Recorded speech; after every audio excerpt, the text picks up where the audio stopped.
Subscribe कीजिए बिहार दर्पण news channel को और पाइए अपने शहर की हर छोटी बड़ी खबरें सबसे पहले अपने मोबाइल पर।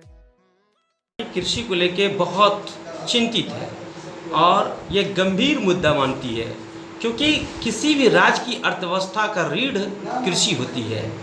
मैं आप सभी जनता को यह बताना चाहूँगा कि आज तक कृषि के क्षेत्र में बिहार की कोई भी सरकार कभी कोई बेहतर कार्य नहीं कर पाई। जैसे मैं बताता हूँ कि बाढ़ से पूरी देश में जितनी मौत होती है वो अकेले बिहार में 20% होती है। कितनी शर्म की बात है कि आज भी बिहार इस सेक्शन में इस मामले में पूरे राज्य से आगे है। पूरी देश के अन्य राज्यों में जितनी मौत होती है नहीं, अकेले बिहार में 20% मौत होती है बाढ़ से। मैं इस बात को लेकर बहुत शर्मिंदित हूँ कि आखिर बिहार कब सुधरेगा, आखिर यहाँ की सरकार इस बाढ़ से को कब तक जनता को राहत दिलाएगी। कृषि एक ज्वलंत विषय है। आज किसान दर दर भटक रहा है। किसान के बच्चे आज अच्छी शिक्षा नहीं पा रहे हैं, क्योंकि उनकी इकोनॉमिक स्वयं इतनी कमज़ोर हो रही है। क्योंकि जब कृषि नहीं हो तो देश या राज्य की अर्थव्यवस्था की बेहतर परिकल्पना करना सर्वाधिक मूर्खता की बात होती है। इसलिए हमारी पार्टी कृषि के क्षेत्र में उन्नत कार्य करने के लिए हम लोग दृढ़ संकल्पित हैं।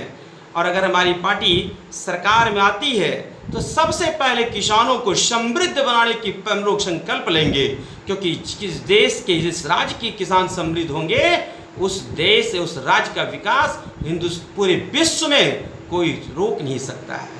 आज ये बदहाली हुई है। एक और मैं आपको बताना चाहूँगा कि एक सर्वे किया गया है कि 1966 में American society of civil engineering द्वारा प्रकाशित रिपोर्ट के मुताबिक कोसी नदी के तट पर 1938 से 1957 के बीच प्रतिवर्ष लगभग 10 करोड़ क्यूबिक मीटर तलछट जमा हो रहा था। ये तलछट के कारण ही बाढ़ होती है और हमारी सरकार आज तक उस तलछट को कम करने की कोई भी बेहतर उपाय नहीं कर रहा है। इसलिए कोसी में हर वर्ष हर हमेशा हर प्रति वर्ष बाढ़ की स्थिति बनी रहती है, जो सरकार के लिए इस राज्य के लिए बहुत गंभीर विषय बनी हुई है। इसलिए हमने सोचा कि हमारी पार्टी की ये सबसे बड़ी विषय होगी कि बिहार के किसानों को समृद्ध करो, बिहार के किसानों को खुशहाल करो। जिस राज्य के खेतों में फल होगी, हरियाली, उस राज्य की विकास होगी, चारों तरफ होगी। क्योंकि खेत हरियाली होगी तो हर किसान के चेहरे पर मुस्कुराहट होगी। मैंने किसानों के चेहरे पर मुस्कुराहट लाने के लिए हमारी पार्टी दृढ़ संकल्पित है।